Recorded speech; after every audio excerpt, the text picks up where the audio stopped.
Olá pessoal, bem-vindos a mais um bate-papo do Blog Pretexto. O nosso convidado de hoje é jornalista, já trabalhou nos grandes veículos de comunicação, já foi jornalista do Estadão, Jornal da Tarde, Veja, e hoje ele atua na Carta Capital. Nirlando Beirão. Tudo bem, Olá, Nirlando? tudo bem? Obrigado por ter aceito o convite. Belo nome, Pretexto, eu gosto desse nome. Gosta? Muito bom, acho criativo. A ideia é eu queria muito conversar com você, mas eu não podia me aproximar de você sem um pretexto. Agora eu já tenho, é o blog. Não, comigo tudo bem, não Então precisa tá de bom. pretexto. Nirlando, Nirlando é um nome raro, né? Lá, lá. Não é muito raro? Carrego essa cruz há muitas décadas. Você na escola sofria bullying na infância, como é que é? Eu não sei, eu não me lembro, tenho boas lembranças da infância. O bullying eu mesmo fazia, porque Tá. eu não gostava do nome. Então você sofria já? Eu tinha muito medo desse nome, porque na verdade já era um nome que eu tinha herdado do meu pai. Então é uma reincidência, não é nem um O raio caiu duas vezes na mesma família. Na minha família. Foi um momento de loucura absoluta. O meu avô que inventou isso. O meu avô adorava inventar nomes. Meu pai teve um irmão que, enfim, morreu muito cedo, chamado Neurides, quer dizer, poderia ser mais grave ainda. Pois A é. minha situação poderia ser o Neurides. Então, Nirlando, pelo menos. Aí, como era o nome do meu pai era um sujeito muito conhecido em Minas, então já era assim quase uma consequência, eu já era uma consequência do meu pai. Então eu já não tive muito problema, não me lembro. Agora assim, intimamente para mim não era fácil e eu sempre torci para que alguém me desse um apelido. Tentei eu mesmo construir uns apelidos para mim, mas Nunca apelido pegou. é uma coisa que você não faz para você mesmo, né? Isso eu aprendi logo. Eu tentava usar meu segundo nome, porque eu sou Antônio, então, mas Antônio as pessoas não achavam que combinava comigo, então, enfim, aí resignei, estou resignado ainda. E meu pai, por exemplo, nunca teve problema nenhum em relação ao nome, ele achava que as pessoas não entenderam o nome dele, era um problema das pessoas e não dele. Tem um texto seu recente que você escreve mensalão entre aspas. Você não acredita que existiu mensalão? Eu acredito que existiu eu não gosto da expressão mensalão, porque eu não acredito que fosse feito um pagamento mensal. Periódico, assim, né? Periódico, como disse o Roberto Jefferson. Ele foi, de certa forma, num certo sentido, muito feliz ou muito infeliz na formulação dessa palavra. Pegou, né? Pegou a palavra. Foi uma coisa genial, do certo ponto de vista. Agora, eu não acredito que fosse feito o que existia, sim, eu acho que uma ação visando a tal famosa governabilidade. Um país que tem 31 partidos políticos, você tem que ter uma base de apoio enorme, você tem que, no fundo, você acaba... E eu acho que, sendo o Zé Disseu quem é ele, provavelmente ele fez isso de uma forma tosca e... Eu não acredito que foi o maior escândalo da história do Brasil, eu acho que o escândalo é essa noção de governabilidade que existe hoje no país. Quer dizer, qualquer governo vai ter que fazer essa barganha, eu espero que não, para sempre. Se justifica por conta disso, né? Eu acho que é ruim isso, isso é muito negativo. É triste que o país tenha que fazer. Eu acho que tem um momento que você tem que mexer nessa legislação, você tem que mexer você tem que fazer uma reforma política de fato, você tem que repensar tudo isso, porque é triste você ter que fazer barganhas com esses partidos, que são barganhas feitas no plano federal e no plano estadual. Quer dizer, os partidos da base aliada do governo Dilma são os partidos da base aliada do governo Geraldo Alckmin. Então, quer dizer, o palanque fica sempre com alguém da oposição em algum estado, alguma cidade, né? Então o jogo é o mesmo, e é uma pena que seja assim, né? Porque eu acho que você vê, a Europa ainda é uma referência, apesar de tudo, quer dizer, quando muda um governo, quer dizer, agora, por exemplo, a Merkel, que é uma conservadora, não deixa de ser, vai fazer um governo de coligação na Alemanha, ela chama o Partido Social-Democrata e vai negociar em cima de alguns princípios. Então agora, por exemplo, na Alemanha vai ter um salário mínimo, que o salário mínimo na Alemanha é uma coisa fabulosa. Então, Mas isso foi uma reivindicação do Partido Social Democrata. Então não é assim, ó, vocês para nos apoiar, vocês vão ter tantos cargos e tal. Os cargos existe, quer dizer, você vai ter.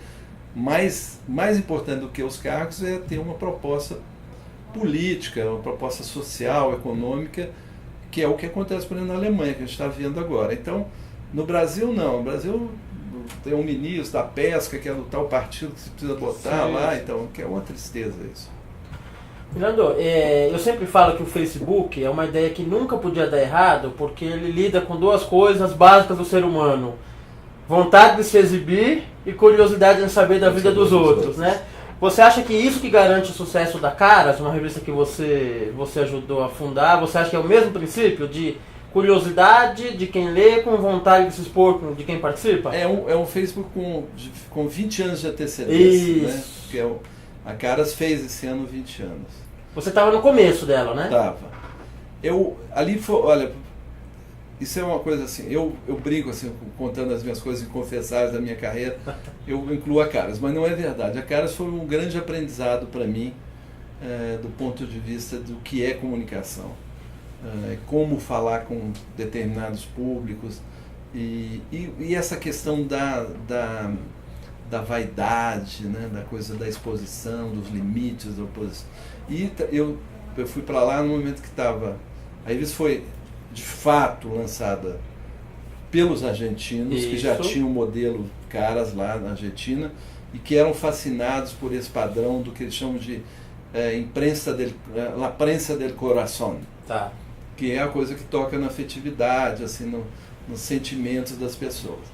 Eu aprendi muito com eles como falar com emoção, trazer emoção para dentro do jornalismo. Numa época em que a ideia toda era você desidratar de emoções as coberturas. Isso, quanto mais seco, melhor, né? O que é uma hipocrisia, porque no fundo, eu fico pensando, um jornalista que vá sair para o mundo, o sujeito que foi, por exemplo, cobrir o episódio do Itaquerão, eu não consigo imaginar que alguém não tenha se emocionado em ver aquela cena, assim como eu tinha me emocionado antes do desastre. Eu tinha ido ao Itaquerão e me emocionei ao ver na condição de torcedor. Sim.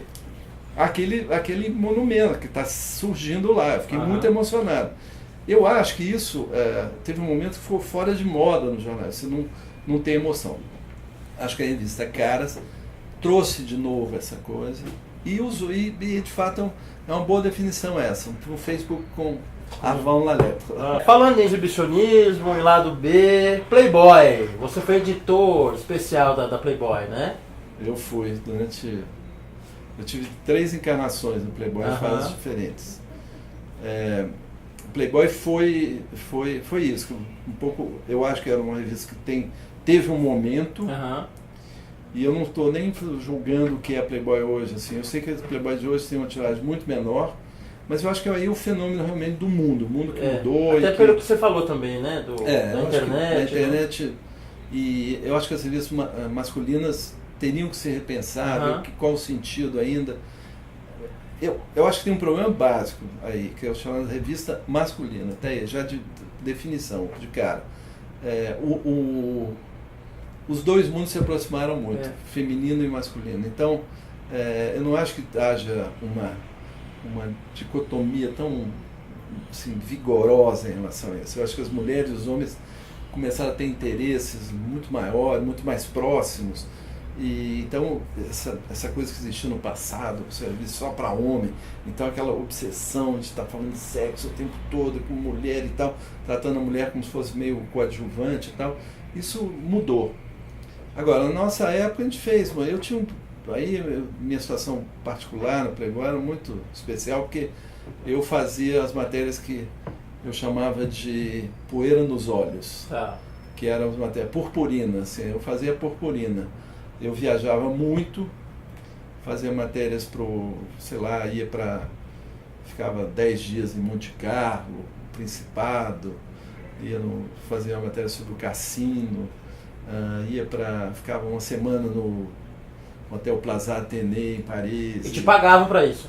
Me pagavam. Poxa. Fiquei uma semana em Saint Barthélemy fazendo matérias e tal, e quer dizer, era um mundo. Eu viajava muito naquela época, viajava muito, e o editor, nessa última fase, o editor era o Ricardo Sete, então me dava muita força, muita autonomia. Às vezes eu estava em Paris, Sete, querendo ir para a Suíça, fazer uma matéria com o grande chefe do momento. E aí ele falava, vai para lá e tal, aí eu ia para a Suíça, e ficava. Era uma vida boa, mas. E eu tinha uma coluna, né, mensal, de 8 páginas, de notinhas e tal. Era muito divertido fazer Playboy. Imagino. Foi muito divertido para mim. E eu não tinha que participar das negociações com as parte mulheres. boa. Eu dava sugestões e tal, mas as negociações eram penosas. Pois é. Eram muito penosas. Me lembro que uma única vez eu participei assim, de uma forma muito lateral de uma negociação com a Maite Proença. Tá. Porque ela estava querendo fazer um ensaio dela, não sei se no Bangladesh, ela queria ir para um lugar desses. Tá. Playboy bancaria e tal, mas tinha um certo desconforto com a ideia de fazer um ensaio erótico em Bangladesh. Não era muito. Aí eles me pediram ajuda, como é que é tal. Aí eu liguei para ela com um discurso assim, falei, olha, Maite, é o seguinte, pô, seu pai era homem da Sicília, pô. São italianos, pô. Não vem com esse negócio de Bangladesh, pô. Vai pra Sicília, que é um lugar lindo, pô. Faz aquele ensaio literário, sabe? Aquela coisa dos velhinhos na praça, as mulheres de preto. Porque eu tinha acabado de voltar da Sicília, estava encantado com a Sicília também. Aí faz lá, pô, faz uma coisa mais bonita e tal. E foi um dos mais belos ensaios que a Playboy já publicou. Foi feito em preto e branco, pelo Bob Wolfenson, e fez na Sicília. É lindo, e tem cenas dela nua, na praça, com os velhinhos semi-mafiosos, ou completamente mafiosos, e as velhinhas de preto, lá, e ela lá na praça, depois no bar, toda. O ensaio é de uma delicadeza, é muito lindo, é lindo o ensaio. E valorizou. Acho que foi melhor do que ter ido para. Eu imagino que no dia seguinte deve ter enchido de velhinho, porque os outros contaram, ontem na praça, acho que no dia seguinte a praça devia estar lotada. Chegou uma mulher deslumbrante aqui dizendo que era brasileira e tal. A próxima pergunta você vai escolher, tá? São 3 tipos de pergunta. Pergunta contra a maré, pergunta conversa fiada e pergunta agulha no palheiro. Aqui você escolheu, eu faço. Isso aqui. Contra a maré, vamos na contra a maré. Contra a maré. Futebol, tá? Vamos. Nirlando Beirão, por que você não gosta do Neymar? Posso ser sincero? Pode. Posso ser sincero? Pode. Quer dizer, eu poderia ficar horas aqui comentando, falando que ele cai demais. Mimado. Até as chuteiras dele caem. Eu vi o jogo, você viu? Vi. A chuteira já está acostumada a cair, já cai. Caiu antes já. Cai antes dele. Bom, eu vi esse jogo, o jogo contra o Atlético Bilbao, time para o qual eu estava torcendo fervorosamente. Não sei porquê também. Sim. Bom, eu vou ter que reconhecer que ele é um grande jogador. Sim. Agora, eu não vou perdoar nunca ele. Imagino. O chapéu no Chicão. Que nem está no Corinthians mais. Sim. Mas aquilo é uma molecagem, aquilo é imperdoável. Sendo o Chicão quem é. Chicão é um homem fino, como todos os jogadores do Corinthians. Você vê os jogadores do Corinthians. Paulo André, Chicão, ex-jogador, mas aprendeu lá. O Alessandro, que a gente perdeu, um homem com 34 anos a se aposentar, um grande jogador. Quer dizer, são pessoas de uma fineza, são pessoas de uma delicadeza, de uma inteligência. É quase uma academia brasileira de letras, né? Eu acho também. Sabe? Ali, quer dizer, em geral eles são. Agora, aquilo é imperdoável.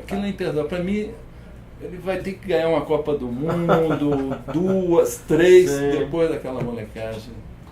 Ou jogar um amistoso pro Chicão, não um chapéu nele, e talvez fazer ficar empatado. Aí talvez absolva e tal. Porque o Chicão é uma pessoa de bem. Pessoa de bem, sabe? Um sujeito que não. Acho que a maioria dos zagueiros tem uma reação muito diferente, né? Ele um pra cima, um sujeito que que não davam uma botinada no Sim, jogo. sim. O jeito que jogava limpo e tal, fazia aquela palhaçada imperdoável. Vou fazer a última pergunta, é bem pessoal, tá, Nando? Você é pode. casado com a Marta Góes, que é escritora, Isso. intelectual, dramaturga, né? E você é um homem inteligente também.